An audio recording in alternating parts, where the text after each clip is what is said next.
Les pionniers chez Fred Mazzella, le tête-à-tête.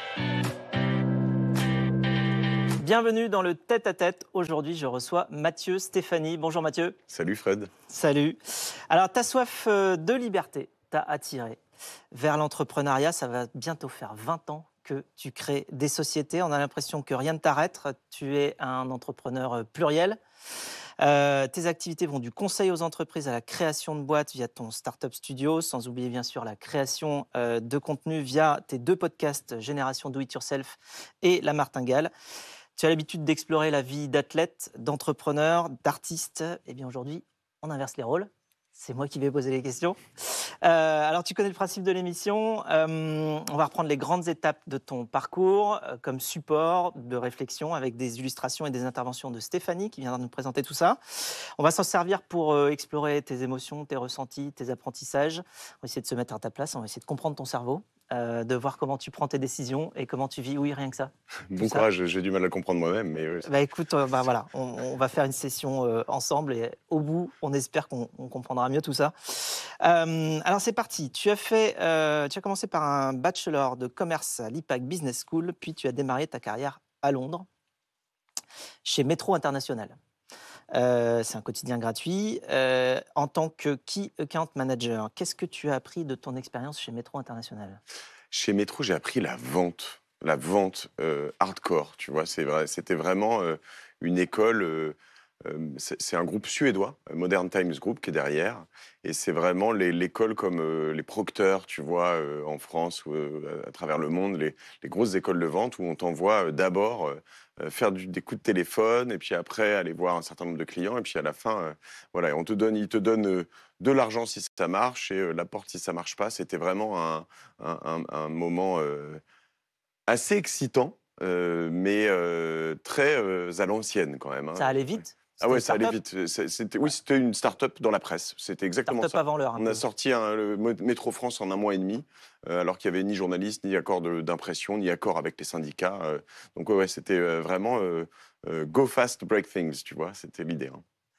Alors, et comment tu as décidé ensuite de partir vers l'entrepreneuriat ? Comment c'est passé ?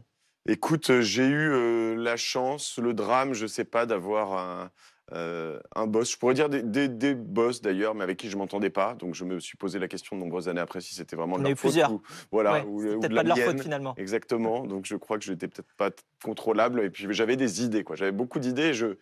Tu sais, je butais sur ce truc, je trépignais, j'arrivais pas à me. Et puis à un moment, je me suis dit, ok, là, c'est celle de trop. Là, un jour, on s'est mis sur la gueule un matin. Il est allé un peu trop loin. La RH avec qui on bossait m'a dit, écoute, rentre chez toi. Là, je crois qu'il est allé un peu trop loin. Elle m'a dit, je crois qu'il faut qu'on trouve un deal. C'était un peu soit lui, soit moi. Moi, j'ai dit, c'est bon, je peux partir. Je suis très content. Et puis, je suis rentré en France et j'ai monté ma boîte. Tu avais déjà l'idée de ta boîte quand tu es parti ? J'avais l'idée d'une boîte qui a changé 1 mois et demi après. Comme quoi l'idée n'a pas grand-chose. Voilà, je pense qu'il faut juste partir, se lancer. Et puis souvent, les choses, très souvent, tu le sais aussi bien que moi. Je ne suis pas sûr que chez Blablacar, tu pensais faire du train, du bus, voilà, au début. Ah non, oui. Pensez avancer, on ne Voilà, savait pas comment. exactement. Donc, tu vois, je pense que l'idée, c'est vraiment de se dire, on fait les choses. Et puis après, l'ambition et tout le reste vient en mouvement, quoi, en bougeant. Alors cette boîte justement que tu crées, c'est Citizen Side, ou bien Scoop Live, je crois au début, ça s'appelait, Bravo, en en 2005. effet. Ah ouais, j'ai fait 2-3 recherches. Ouais, ouais. Alors ça faisait quoi ? Et comment t'es venue l'idée ? Écoute, on a vu, alors, lors des attentats de Londres, en l'occurrence, un événement assez tragique.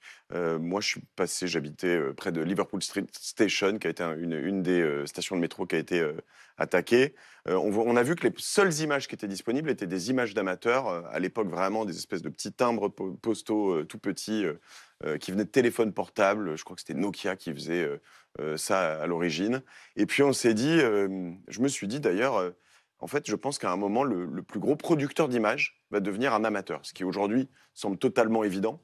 Mais à l'époque, je voyais des fonds d'investissement qui me disaient non, mais je crois que tu as fumé, il y aura toujours plus de journalistes, etc.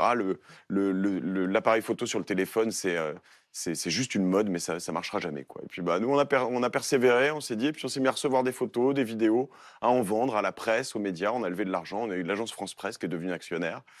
Puis ça a grossi, grossi. On s'est mis à installer, d'ailleurs ici chez BFM TV, on faisait les témoins BFM TV. On a installé chez tous les médias une technologie qui leur permettait de recevoir, de vérifier, de diffuser, de rémunérer les contributeurs. Donc on créait des communautés de citoyens reporters.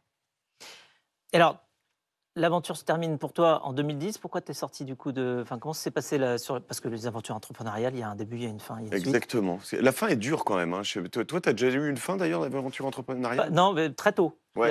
Essayer des trucs qui ne marchaient pas. Donc Ouais, ça s'appelle un début-fin. Mais c'est dur de lâcher ça. C'est un peu comme une rupture, je pense, tu vois. Mais petit à petit, je sentais que j'étais plus en liberté, en prise exacte de ma société. J'avais des actionnaires, j'avais des associés et j'étais plus majoritaire. Et je me suis dit à un moment, en fait, j'ai envie de reprendre ma liberté. Donc je suis parti, pas sur un coup de tête, ça a été réfléchi, ça a mis 6-7 mois. Je leur ai dit dans 7 mois, soit je reprends les rênes, soit je m'en vais. On s'est mis d'accord sur la deuxième option. Puis je me suis retrouvé tout seul, je crois que c'était début 2011, derrière un bureau avec un ordinateur et toujours pas d'idée d'ailleurs, mais bon, si j'en avais quelques-unes, mais il m'a fallu un peu de temps. Mais le besoin et l'envie de liberté et surtout de contrôle. Exact. Et donc c'est ça qui te pousse à fonder Cosa Vostra en 2011. Alors vous accompagnez les entreprises dans leurs projets digitaux et en même temps vous lancez un startup studio, Padrino. Beaucoup de mots italiens. Il y a une raison? On est d'origine méditerranéenne, mon frère et moi, qui est mon associé en l'occurrence. Et puis, tu vois, il y a plein de belles valeurs en Méditerranée. Tu vas peut-être pas me dire le contraire, mais je pense qu'il y a la confiance, la famille. On a vraiment des choses très fortes qui nous lient. Après, il faut faire attention sur les thématiques, les éléments de langage de mafia. Tu vois, il y a des choses qui vont un peu au-delà de ça aussi. Nous, on a Cosa Vostra, qui est votre cause, pas notre cause. Donc, on se bat pour nos employés, nos fournisseurs, nos clients, pour tout l'environnement de l'agence. Donc, à travers le Startup Studio, tu es quand même un visionnaire. Comment tu choisis et comment tu développes et tu trouves les idées?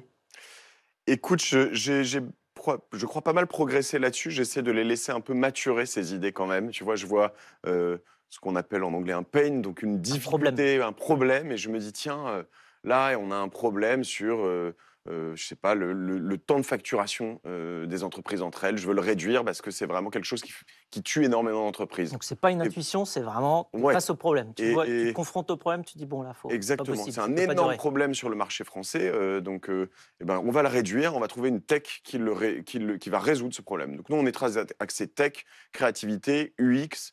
Donc, voilà, il y a un problème sur les shootings photos pour, par exemple, faire des photos pour les agents immobiliers. Et là, on a créé WeFlash, qui est devenu Ocus ensuite, où on faisait 700 shootings par jour quand nous, on l'a revendu. Tu vois, donc l'idée, c'est vraiment de se dire, on analyse, on regarde le marché, on voit tout ce qui évolue.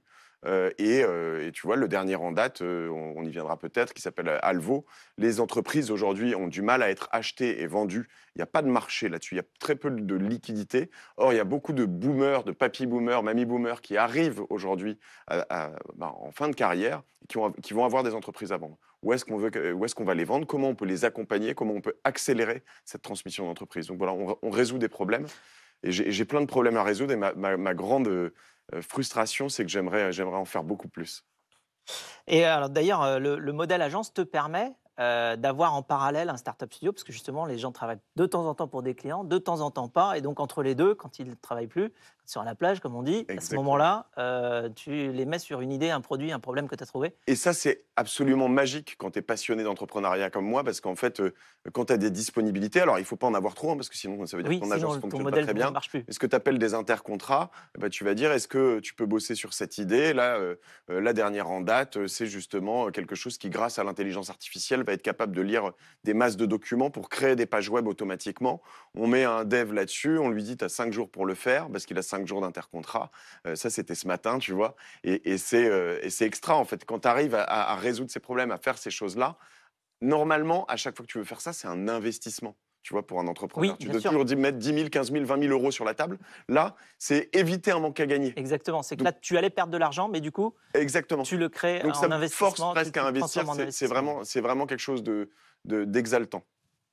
Et alors, après plus de 5 ans de création d'entreprise, en 2017, tu te lances un nouveau défi. Stéphanie. Effectivement, vous créez en 2017 le podcast Génération Do It Yourself. Vous êtes à ce titre le pionnier de la nouvelle génération des podcasteurs et vous vous êtes inspiré de ce qui se faisait déjà aux États-Unis à l'époque avec The Time Ferriss Show notamment.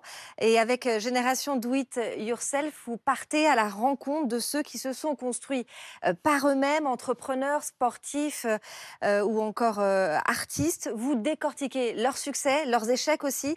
Tout y passe, de leur organisation à leur routine.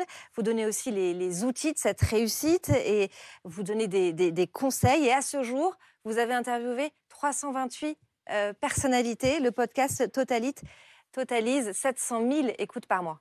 Oui, j'ai même bon espoir que ce mois-ci, on dépasse les 800 000. En l'occurrence, on va s'approcher du million. On dépasse le million si j'ajoute mon petit dernier, mon deuxième podcast, La Martingale. Ouais. Et c'est vrai que c'est une bénédiction. Il m'est arrivé un truc, je pense qu'on cherche tous peut-être à un moment sa voix. Moi, j'ai trouvé ma voix aux deux sens du terme, hein, avec un X et avec un E. Et ce podcast est quelque chose que je n'envisage pas d'arrêter, je pense, ou quoi que ce soit. C'est vraiment beaucoup plus qu'un business. C'est une passion, quoi. C'est quelque chose où j'ai la chance de passer du temps avec Mike Horn. On a vu Aurélie Saada juste avant sur l'écran derrière vous. Et puis, jour après jour, apprendre des gens beaucoup moins connus qui m'inspirent, qui inspirent du monde. Mon trip, c'est de dire qu'on est la moyenne des personnes qu'on fréquente. Donc, je vais voir les meilleurs dans leur domaine et je vais essayer de comprendre un peu de pourquoi, mais beaucoup de comment. Comment ils ont fait ça. Et en décortiquant ce comment, quelles sont leurs habitudes, comment je déconstruis tout ce qu'ils ont fait, ben moi, je m'en inspire et à chaque épisode, je ressors. C'est une vraie masterclass. Je ressors plus intelligent, plus fort. Et c'est vraiment quelque chose Parce d'incroyable. que ça dure 3 heures, hein, très Ouais. souvent. C'est quoi Ouais. le plus long que tu as fait? Le plus long, c'est 3h40 avec Olivier Cotina, je crois. Ce qu'il faut comprendre, c'est que c'est un contenu qui se fractionne. C'est comme un roman, en fait. Faut pas se dire, je vais l'écouter d'une traite, j'ai 3h40, parce qu'on n'a jamais 3h40. Ça n'existe pas. Et moi, tu vois, ces 2 derniers jours, là, il se trouve que là, je reviens de Bordeaux, j'ai pris le train, etc. Bon, ben, entre le train, la sortie, les transferts, etc., j'écoute 10 minutes par-ci, 10 minutes par-là, je pose mes enfants à l'école le matin, je vais au travail, 10 minutes, etc. Et en fait, à coup de 10 minutes comme ça, très vite, en 2 jours, tu écoutes 1h30 ou 2 heures de podcast. Ça va vite. Oui, c'est exactement comme ça qu'il faut le voir. Et vu la longueur, c'est vrai qu'on ne se dit pas qu'un livre, par exemple, ou un roman, on se dit ah mais il faut 10 heures pour le lire non. d'une traite. Non, en fait, Et ce qui est on le surprenant, découpe, oui. ce qui est surprenant avec la voix, alors les applications sont souvent bien faites, c'est que ça va remonter 10, 15, 20 secondes avant pour reprendre le contexte. Oui, d'accord. Mais même quand on a arrêté 3 ou 4 jours, on a vraiment l'impression que la discussion s'est arrêtée la minute d'avant, quoi. Donc c'est vraiment assez intéressant. Et en 2019, tu lances donc le second podcast, tu en as parlé, La Martingale. Tu y reçois cette fois des experts pour parler de la gestion des finances. Pourquoi tu as voulu faire quelque chose d'a priori un petit peu plus niche? Il y avait quelque chose à faire, c'était quoi le problème? Alors, ouais, c'est ça, il y avait un problème. T'as problème. raison, il y avait un problème. J'ai voulu résoudre ce problème. Alors, il y a 2 choses. Moi, j'avais un problème personnel, c'est que j'y connaissais rien aux finances Ah, perso. donc tu t'es dit, je vais faire ce voilà, moi, je peux podcast comme ça, je tricher vais là-dessus. apprendre. Exactement. Et donc, ça, je pense que ça marche pour beaucoup. C'est-à-dire, avoir un podcast, d'ailleurs, même s'il fait très peu d'audience et puis aller voir des spécialistes, les gens, souvent, sont assez contents de venir sur un podcast. Donc, tu vas aller voir des experts sur les SCPI. Moi, je ne savais pas ce que c'était qu'une SCPI. Les cryptos, j'en avais fait un tout petit peu, mais honnêtement, j'étais quand même un peu à l'ouest. Et puis, petit à petit, tu vas aller chercher l'immobilier fractionné, la tokenisation, des trucs très, très, très, très niches, les montres, les voitures, pourquoi pas, etc. Comment tu peux rentrer dans tout ça avec des experts. Et en fait, le problème qu'il y avait à l'époque, il y avait un peu déjà ces choses qui étaient couvertes, mais ça ne s'adressait pas à nous, ça ne s'adressait pas à toi, à tous les gens qui nous écoutent, je pense. C'était vraiment axé aux personnes, je dirais, la persona, comme on dit dans le marketing, était un homme blanc, vieux, riche, plutôt. Ça passait par des magazines Oui, un c'est peu ça, c'est quoi les poussiéreux. titres des magazines? Ouais, je sais pas, je n'ai pas Tu trop vas pas envie de citer le magazine, Non, mais il y a mais des- voilà, ils le sauront en tout cas, mais ils ne s'adressaient pas à nous. Moi, je veux pouvoir parler en disant tu, potentiellement en rigolant. J'ai fait un épisode récemment avec un notaire, avec qui on s'est bien marré, en l'occurrence, contre toute attente. Et voilà, et donc mais en revanche, je suis très transparent. Je veux déconstruire aussi, c'est vraiment mon trip aussi dans La Martingale. Par exemple, toutes les commissions parce que dans les produits financiers, il y a des commissions dans tous les sens, à tous les étages. Tu as la personne qui les crée, la personne qui les distribue à plein de personnes, les conseillers en gestion de patrimoine ou alors les banquiers, etc. Et de temps en temps, tu as 5 niveaux de commission. Et tu arrives à la fin, Oui, tu as, il y a plus un produit grand-chose. qui va faire 10% et toi, tu vas en prendre 2. Et le truc intéressant avec le digital aujourd'hui, c'est ce qu'on appelle la désintermédiation, c'est que tu peux aller acheter directement à la personne qui émet les produits. Donc ça, c'est vraiment des choses qu'on creuse aussi énormément sur la martingale toutes les semaines, épisode après épisode. Et donc, on a une petite question surprise pour toi, de la part de l'une de tes invitées au podcast Génération Do It Yourself, qui s'appelle donc Carole Juge-Léveline, la fondatrice de June. Coucou Mathieu, écoute, une fois n'est pas coutume, je ne suis pas dans mon bureau, je suis avec mon cheval. Et je trouvais ça chouette de te faire cette vidéo depuis cet endroit, puisque c'est my happy place. Et donc ma question pour toi, elle était très simple. Quel est l'endroit au monde qui est ta happy place, l'endroit où tu te sens le plus heureux et l'endroit où tu vas pour te ressourcer? Oh là là, c'est hyper dur. Il y a des endroits, en effet, il y a des endroits, tu vois, loin. Moi, j'aime bien être en Corse, en famille. Ça, c'est vrai que c'est quelque chose d'extra, mais il faut avoir des happy places plus proches aussi. Elle, je pense que c'est en région parisienne. Carole, la connaissant bien. Déjà, je suis très content. Et je t'embrasse, Carole, si tu vois cette émission. Je suis très content d'avoir, tu vois, pu la rencontrer grâce à mon podcast et nouer ces relations aujourd'hui. Euh, Là, tu vois, la première chose qui m'est venue à l'esprit, c'est la piscine. Moi, j'aime aller nager. C'est régulier? Ouais, plusieurs fois par semaine, enfin au moins une fois par semaine. Mais moi, je fais du triathlon et du coup, la piscine, ça pourrait être le vélo un peu de temps en temps, mais la piscine, c'est un endroit assez méditatif. Tu vois, tu es sous l'eau, là, Oui, tu es seul. T'es seul, t'as pas de. Moi, j'écoute des podcasts quand je cours ou quand je fais du vélo. Là, il y a rien. Tu vois, je pars, je me laisse aller et j'aime bien. En fait, c'est une sorte de happy place intérieur, tu vois, qui me permet en plus de me défouler. Donc, c'est bien. La piscine Happy Place. En 2022, la transmission t'intéresse toujours, en particulier la transmission d'entreprise. Stéphanie. Oui, avec Thomas Collin et Germain Michou-Toning, vous créez Alvo Market, une plateforme digitale dédiée à la transmission d'entreprise. La plateforme, elle connecte tous les acteurs au même endroit, les cédants, les repreneurs, mais aussi les intermédiaires, les conseils, les financiers, pour faciliter le processus. Alors que chaque année, 30 000 entreprises disparaissent faute de repreneurs. À l'été 2022, vous avez levé 1 million d'euros et votre ambition est de devenir le leader du M&A Small Cap en France d'ici 3 ans. Vous l'avez dit, Stéphanie, 30 000 qui disparaissent sur entre 60 et 70 000 à vendre, c'est fou en fait. C'est énorme. C'est énorme. Ouais. Et ça ne peut pas continuer. Ça ne peut pas continuer parce qu'en en fait, il y a des emplois, il y a de la valeur, il y a des gens qui ont travaillé toute leur vie pour ça. Et ça, moi, je pense qu'il faut réparer ce problème. Et en plus, on l'a vu après le Covid, il y a des tas de personnes qui veulent changer de vie.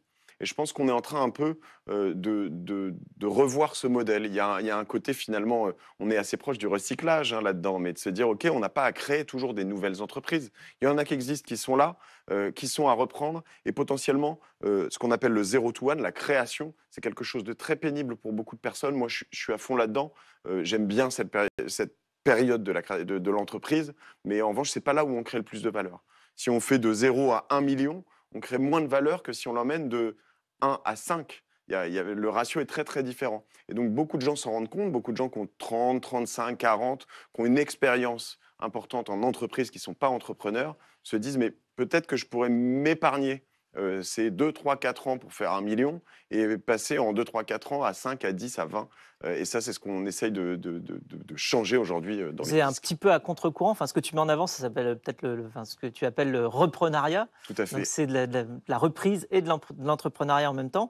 Et c'est un petit peu à contre-courant, justement, de tout ce qu'on entend sur les startups où il faut aller vite, se surfinancer, passer de rien à quelque chose, voire à très grand. Là, tu dis, il y a déjà plein de choses qui existent et on va les passer en plus grand. C'est possible. Alors, pourquoi est-ce que, justement, cette transmission-là, aujourd'hui, on en parlait, 30 000 sur 70 000 qui ne sont pas reprises, c'est quand même un drame.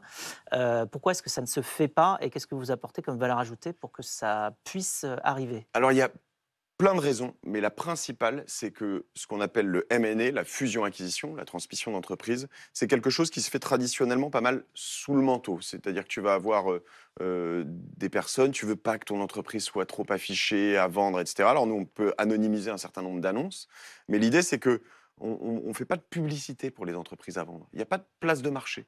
Donc, en fait, il y en a plein, ils essayent, ils regardent, ils vont chercher dans leur entourage proche et puis ils ne trouvent pas. Oui, Et puis il y a puis, ça, puis il n'y a pas non plus de description produit, entre guillemets. C'est-à-dire exactement, que enfin, chaque société est vraiment très différente, a ses propres méthodes de exactement, fonctionnement, ses propres métriques, ses propres caractéristiques, son histoire. Donc en fait, ce n'est pas du tout standardisé. Alors exactement. comment tu fais pour justement faire en sorte quand on voit une entreprise, eh bien, on sait ce qu'il y a dedans?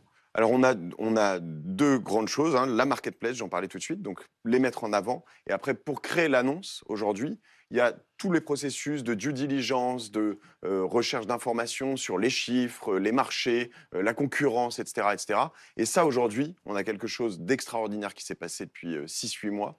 C'est les LLM, c'est ChatGPT 4 désormais, qui évolue, etc., qui nous permettent de faire un travail mais phénoménal à moindre coût. Parce que qu'est-ce qui se passe dans ce marché? L'autre effet ciseau qui est très important, c'est que les intermédiaires, ils ne s'intéressent pas aux entreprises qui valent moins de 10 voire 15 millions d'euros. Pourquoi? Parce que le travail est le même pour une entreprise, pour vendre une entreprise à 10 ou 15 millions qu'une entreprise à 50 ou 100 millions. Donc, pour une commission qui n'est pas la même, finalement, autant aller plus haut. Nous, on s'intéresse au bas de marché, donc de 50 000 euros de valorisation à 15 millions, pour aller un peu plus éventuellement de temps en temps. Mais voilà, et là-dessus, on automatise énormément de choses. Donc, tu nous envoies, par exemple, 3 comptes de résultats, 3 bilans, 3 liasses fiscales, et nous, on est capable de créer une page web avec les analyses, les courbes, le nombre d'employés, etc. On peut même tirer les traits pour se dire, voilà où on pense qu'elle pourrait aller. On peut faire des études de marché concurrentiel très poussées aussi.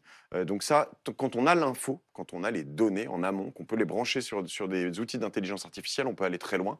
Et en plus, on ajoute une petite couche d'intermédiation par des intermédiaires consultants, partenaires à qui on peut donner tout ça. Donc on invite, nous, aujourd'hui, tous les comptables, tous les petites boutiques, toutes les petites boutiques M&A qui ne pourront pas développer elles-mêmes leurs propres outils de fusion-acquisition, leurs propres outils d'intelligence artificielle, à venir sur Alvo pour proposer des entreprises à vendre. Parce que dans ce marché, il y a plus d'acheteurs que de vendeurs. Et nous, ce qui nous intéresse aujourd'hui, c'est de trouver de l'offre. On a près de 300 entreprises à vendre aujourd'hui. Et on aimerait monter à 3 000, 6 000, pourquoi pas les 30 000 30 000. qui ne trouvent pas leur preneur, en tout cas. Je vais finir par une petite question un peu miroir, version dans la peau de John Malkovich. Si tu t'interrogeais toi-même en podcast, quelle question tu voudrais te poser? Je crois que je me poserais la question de pourquoi. C'est pas trop ce que je demande. Pourquoi tu cours? Pourquoi tu avances? Pourquoi tu fais tout ça? C'est pas celle que je pose à mes invités, généralement. Je suis C'est très celle qu'il axé faut te sur le poser. Eh sur le bien alors voilà. Pourquoi court Mathieu Stéphanie? bon, c'est peut-être celle que j'aurais pas aimé me poser, en l'occurrence, plutôt que celle que je me poserais. Ah, mais c'est trop tard. Ouais, c'est trop tard.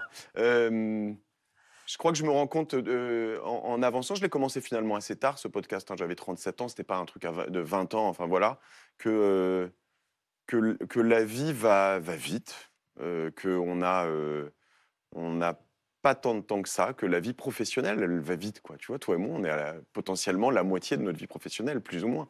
Enfin, c'est fou. Et que, moi, je veux pas avoir de regrets, je veux pas me retourner sur mon lit de mort et me dire, t'aurais dû faire ça, t'aurais dû faire ça. Donc à chaque fois que je me dis, tu devrais peut-être faire ça, je le fais, tu vois. Donc c'est peut-être, je sais pas si c'est un pourquoi suffisant, mais ça m'amuse et moi j'ai envie de m'amuser.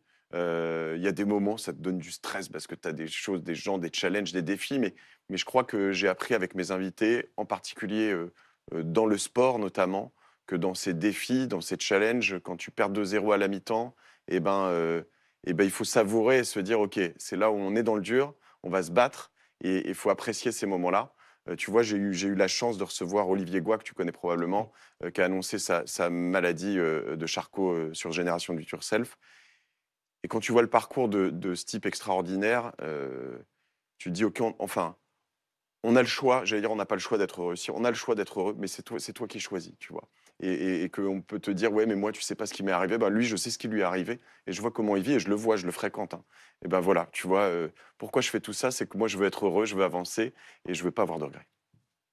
Avancer, faire ses envies, ne pas avoir de regrets, ce sera le mot de la fin. Merci beaucoup Mathieu. Merci Frédéric, merci.